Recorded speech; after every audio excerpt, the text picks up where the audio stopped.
Thank you so much. Really appreciate your time. Why are you running for U.S. Senate? I'm running for U.S. Senate because I want a government that belongs to and serves ordinary Texans.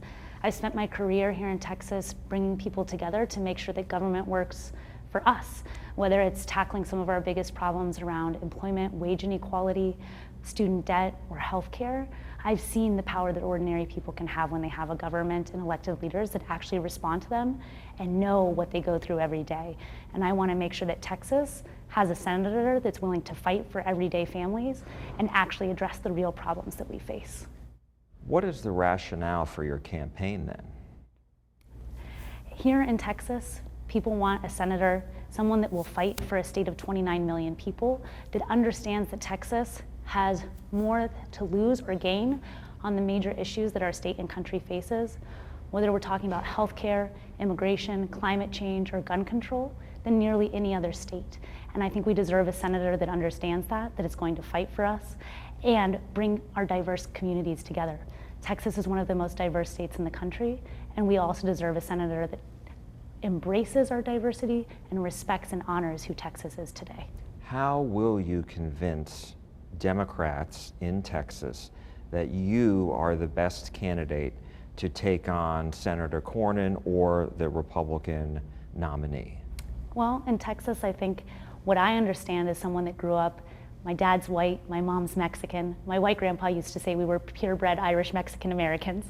But what I learned growing up is that my white, Anglo, and Mexican families had a lot more in common than we had at odds. That when you can bring people together to see their common interests, to see that we all want the same things for our children, that we want them to be safe, to be healthy, to go to great schools and become everything that they dream of, when people can see that in each other, then they can actually build a government that will respond to their needs.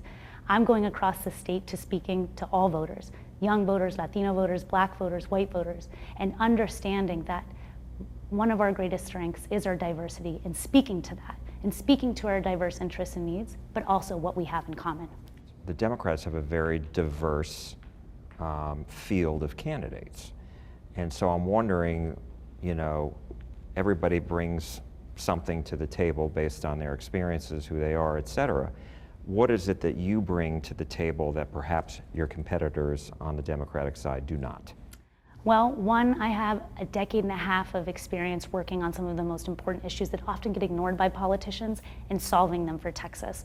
I've helped pass laws that have changed the lives of hundreds of thousands of Texans in this state, from tackling the crisis of student debt to raising wages for construction workers and making sure their jobs are safer across the state. And I also know how to get out voters that often sit on the sidelines that are critical to flipping this state. You cannot win in Texas if you can't get out young and Latino voters. I know how to do that better than nearly anyone in this state, and have built one of the state's most robust and strongest organizations for young and Latino voters that helped see that 500% increase in the youth vote in Texas in 2018 and a 250% increase in the Latino vote here in our state. And why do you believe that can be duplicated in 2020? I think we're going to see in 2020 that not just John Cornyn is on the ballot, but Donald Trump is on the ballot as well here in this state, and that people want a senator that is going to truly represent their needs, that understands that our diversity is nothing to be ashamed of or run away from, but to fully embrace that and represent that. I know also that my candidacy as the daughter of a Mexican immigrant has a lot of symbolism, and I knew it had a lot of symbolism when I decided to announce, but especially after the shooting in El Paso, that we currently have a senator that doesn't understand who Texas is today, who has aligned himself with a president that has demonized, criminalized, and targeted a huge portion of our state's population. 1 in 3 Texans are like me. We are children of immigrants or immigrants, and we deserve a senator that understands our contributions to this state. What are your top 3 priorities? In a state as big as Texas, I think that we can dream big because we are big, and that we can lead our nation on the top issues that we're facing. Healthcare, immigration, and climate change are some of my top issues. We have the highest uninsured rate right now in Texas. If I were John Cornyn, our current senator, I would be embarrassed to have been in the Senate for nearly 2 full decades, while we have the highest uninsured rate, where 1 in 3 of us are immigrants or children of immigrants, and he has demonized us, and where we have some of the greatest wind and solar potential to be leading our nation's transition into a green energy future, and instead he's been denying that climate change even exists until recently. And so you talked about the three issues. Let's talk about health care. On that, a lot of the candidates believe in a buy-in option for Medicare. Other candidates, I'm talking about the presidential race, believe in Medicare for all, where you eliminate the private health insurance altogether and everybody is in on Medicare. And then there are others who believe in just improving on Obamacare. Where are you? So first, I think this debate we're having within the Democratic Party about how we build a healthcare system that truly takes care of the American people is a debate that has been long overdue, and we're finally talking about the real solutions that aren't just about how we amend the private health insurance industry, but how we fix healthcare in this country once and for all. That's why I support Medicare for all, because I believe in the system that will be the most cost efficient, the most effective to deliver the highest quality healthcare for all Americans. What I know is that as long as we have had profit driven from our pain, our illness, our sickness, we have had some of the worst outcomes of any industrialized world, of any nation in the industrialized world for Americans, and at the same time, the most expensive healthcare system in the world. The best solution is Medicare for all for the American people, especially here in Texas, because we have the highest uninsured rate in the country. What do you say to those folks who like their health insurance plan that they get from their job? Most people I know don't like their health insurance companies, and what we know is that when the majority of Americans support Medicare for all, especially what the thing they're concerned about is keeping their doctors that they like, their providers, and we need to make sure that that is absolutely protected, that we can't have a Medicare for all system that will take that away from the American public. That is absolutely essential in any plan that I would support to make sure that people can keep the doctors that they like and their healthcare providers. But we cannot have a health insurance industry or a health system that is driven by profit, that is driven off of our pain and suffering. That hasn't worked for the American people, but it sure has worked for big pharmaceutical companies and health insurance industry that have gotten rich off of our pain and suffering. What do you say to those who would be concerned that even in the middle class, they are going to have to pay far more in taxes to pay for this? So this is how the Republicans try and hoodwink the American public and tell them that they're going to have to pay more, when in fact they're going to pay less. If you look How are they going to pay less? Because if you look at what people pay in deductibles and co-pays, they are paying so much more than they would in for Medicare for all.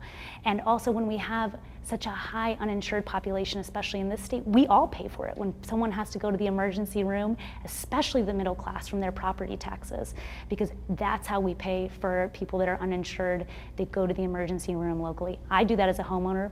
You probably do that as a homeowner. And I think that we should just have a system that takes care of every single American. In my mind, in the richest nation in the world, everyone should be able to go to the doctor when they are sick and have the highest quality health care when they need it. Let me ask you about illegal immigration. How would you solve it? How would you keep people from coming into the United States illegally? So perhaps no state has benefited more from immigrants than here in Texas. 1 in 3 of us are immigrants or children of immigrants. And in this state, 10% of our workforce is undocumented. You know, we're sitting in this hotel, and I, for a decade, helped raise working conditions for construction workers. Here in Texas, half of the workforce is undocumented, and one of the largest contributors to the Republican Party is the construction industry. So the irony isn't lost on me that we have built an economic system that has been willing to accept undocumented workers' labor, but not their full humanity. So we have an opportunity as Democrats not just to say that what we're against. Of course, we're all against locking children in cages, but we also have an opportunity to say what we're for.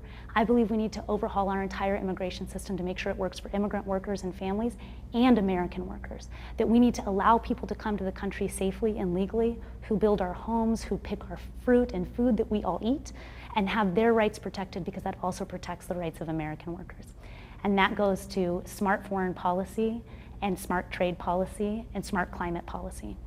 But I think we also really have to talk about what the immigration debate is truly about. I don't believe that John Cornyn and Donald Trump are just afraid of people like my 62-year-old immigrant Mexican mother, but they are also afraid of people like me, her US citizen daughter that can vote and has a dramatically different vision for my country and state than the one I see today. That at the core, the entire debate about immigration has very little to do with who came here with the right way or who has the right papers, and it has everything to do with who gets to be an American. And I believe I'm equally American as anyone else, no matter where my mother came from, because this is my country as much as it is anyone else's. If somebody were to say, are you for open borders? What would you tell them? This is also, again, a red herring by Republicans, that no one is talking about open borders. People are talking about allowing people to come to the country safely and legally, to accept and acknowledge their labor and contributions, but also accept and acknowledge their humanity as family members, as community members. That is how we become a stronger and better country, a stronger and better state. And we, especially here in Texas, need to be fighting to have comprehensive immigration reform with a pathway to citizenship for the 11 million undocumented people in this country. Because again, no state, perhaps as much as Texas, has benefited from the contributions of immigrants, including undocumented immigrants, than in Texas. And the wall has been obviously very controversial. I know Beto O'Rourke, who's now running for president, has said he would take down some of the existing wall. Where are you on the wall that's up and on the wall that's been proposed? Well, I think this is a real distinction you'll see with me and some of my Democratic colleagues. I've spent a long time here in this state traveling different parts of Texas and knowing what people experience on the ground. We talk about a crisis on the border. I don't think what we need, the crisis on the border has little to nothing to do with immigrants and everything to do with neglect and mistreatment by our state and federal government of border communities. They want to spend billions of dollars on a border wall alongside modern American communities and colonias along the border that don't have running water and electricity. That is the crisis that I see on the border.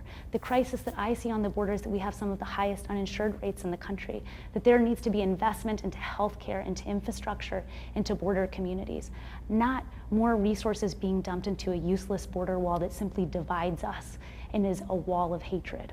So, if I hear you correctly, you would oppose future wall being built. Where are you on existing wall that's up? Should that be taken down, or do you think that's okay? I think on existing walls, we need to look at taking them down, especially we don't often talk about the environmental impacts, the community impacts.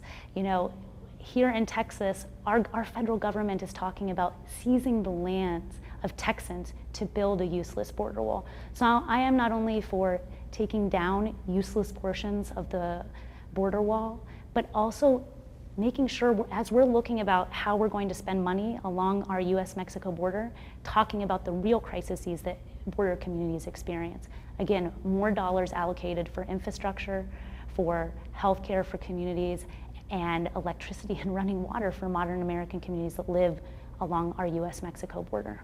One of the issues that has come up in the presidential race, as you know, is whether people who've come to Texas or the United States illegally should they have free health care?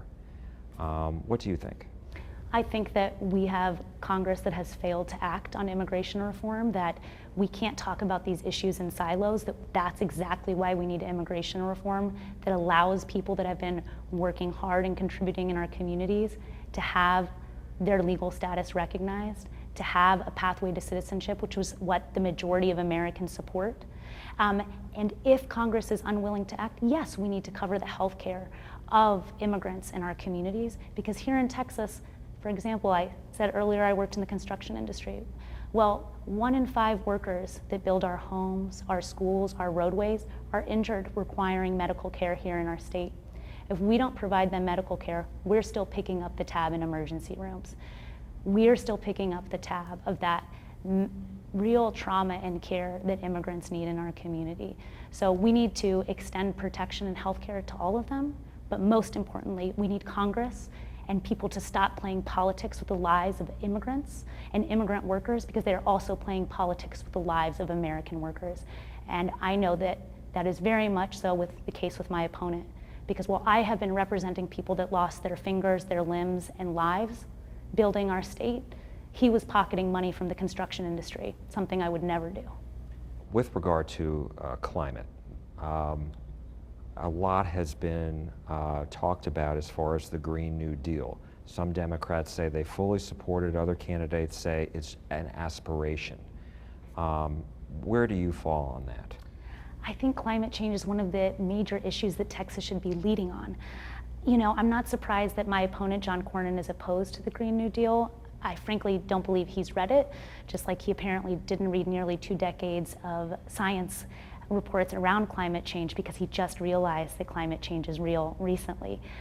What the Green New Deal says, and why I support it, and why I think it's so important that Texans support it and that they have a senator that supports it, it simply states that we are going to rise to the ambition to solve this problem, and that we are going to make sure that no oil and gas worker is left behind as we transition into renewable energy, as we transition into building an economy that works for our planet and the American people. I know that in this state, where we recently had 5 people killed in Hurricane Irma through flooding, where we had communities underwater after Hurricane Harvey, where we are expected to have out of all 49 states, the greatest impacts and drought that are going to hurt our agricultural communities. That is why we need action right now on climate change, that we need a senator that understands not only the crisis, but the opportunity we have. You know, just a couple of weeks ago, I was in Houston and I got to go to the Sunnyside, what is now a landfill that is being converted into the largest urban solar farm in the entire state of Texas. That's going to provide solar energy, renewable clean energy to 12,000 local residents in Houston, low-income people. Imagine what a state of 29 million people with our massive resources in solar and wind energy can do, and how we can lead the rest of the nation. I believe we deserve a senator that understands, again, not only the crisis, but the opportunity we have to lead and to create millions of good green jobs here in this state and make sure that no oil and gas worker is left behind in our future economy. Isn't that a tough sell in a state like Texas, which, you know, certainly out in West Texas, they have a lot in the oil business, Houston, and the state is already #1 in wind energy. So isn't there room for both, or you don't think so? What we know is that you have to calculate the catastrophic costs of doing nothing around climate change. When John Cornyn says it's too expensive to support the Green New Deal, he's not calculating the catastrophic costs, the human cost, the economic and environmental costs of doing nothing. We as Texans don't run away from problems. We tackle them head on. We make sure that we are going to build an economy that works for all Texans. And that's why our oil and gas industry is so critical. And the oil and gas industry is not monolithic. There are companies that are working and investing their resources to try and solve and tackle this problem, to transition away from fossil fuels and into renewables. They need the leadership and support of government to make sure that the private sector doesn't solve this alone, but that we have a national focus that this global crisis deserves. What do you make of the trade dispute with China? And do you think is it the right thing to do to keep them honest and fix their system? Or has it hurt the state, and do you oppose the president's efforts? You know, there are many things that the president has done. I appreciate talking about trade in a different way. We have to look at how trade impacts American workers, agricultural workers, and how it impacts our partners and communities as well. To me, we have to start measuring not just the bottom line for corporations and our trade policies and how it impacts the GDP, but how it impacts ordinary Texans and ordinary Americans and our environmental impacts. That's where we failed on trade policies, is not calculating those things beforehand, and also when we try and change trade policies, understanding really their impacts on the ground here in Texas. And let me just ask you with regards to guns. We've had 2 deadly mass shootings, as you know, in Texas. We talked a little bit about El Paso before. Certainly that's been a big issue. And so I'm wondering, what do you think is the right solution for trying to prevent a deadly mass shooting? So I graduated high school the year of the Columbine shooting. So I have been waiting my entire adult life to see Congress act with very basic common sense solutions that the majority of Americans support, like with universal background checks, a ban on assault-style weapons, and instead we thought it better to teach kindergartners how to play dead in their classroom. In a few years, my 2-year-old son will be old enough to go into school, and it will be perhaps the most unsafe place I will ever have sent him. I don't think it's fair that we're asking the American people, American families, to send their children instead of into schools and preparing them instead to go into war zones, when we know that there are very basic things we can do. I not only support a ban on assault-style weapons, I also support a mandatory buyback. Because if you support a ban, you have to support a buyback. There are millions of these weapons of war in circulation across the United States. We need to get them out of circulation, out of our streets and communities so that we can be safe. And in my mind, I'm not following a poll. I'm doing what I believe is right to protect the American people. I made the promise, as when I was asked to run by folks that ran Beto's Senate campaign, I said, if you ask me to run, I will always say what I believe. I will always tell people where I stand, because I believe that's what Texans deserve to know, where their senators and elected officials stand, not based on polls or based on what the NRA says, but based on what they believe is right for their futures, their family, and our state. Even some Democrats, though, have raised concerns about that policy to have a mandatory buyback. What do you say to even the Democrats who've raised concerns about whether that could even really pass? So first off, I think a robust debate about what we do about a national epidemic that is taking the lives of tens of thousands of people a year is exactly what we need. So I welcome the debate. I welcome the push and pull about how do we get to policy solutions that protect American lives, that build a democracy that is first and foremost for us versus for corporations or the NRA or the gun lobby. I know that if you support a ban, you must support a buyback. Because again, there are millions of guns already in circulation that can cause massive carnage and harm, especially if they get into the wrong hands. As the American people don't want to see that kind of carnage anymore. And so that's why I support a buyback. Thank you so much for your time. Really appreciate it. Thank you. I appreciate talking to you.